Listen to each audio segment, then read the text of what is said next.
Ya bir şey var, içinde mantar mı var? yer keşfettik. Vallahi ben bilmiyordum varlığını.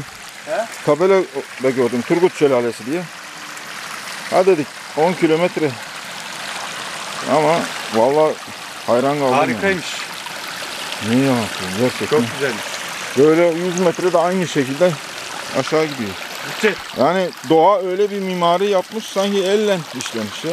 Basamak basamak suyu akıyor buradan değil mi? Su böyle ahenkten akıyor. Herkese merhaba arkadaşlar. Kanalımıza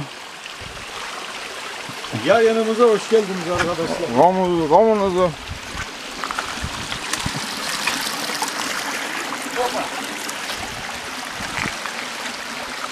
abone olmayı unutmayın arkadaşlar. Şurası. Lan Silo harbi iyi. Eşeğe binmesi artık ağaç. Abi nereye bindin ya? Aa bonsai Silo. Ya çok güzel bir ses ya. Vallahi bayıldım. Bak kademeye bak kademeye. He? Bonsailer harika. Ya Doğal bonsai ağaçları var. ulan Silo. Oh. Ağustos sıcağında geleceksin buraya abi. Yıkanıp yukarı doğru gideceksin böyle.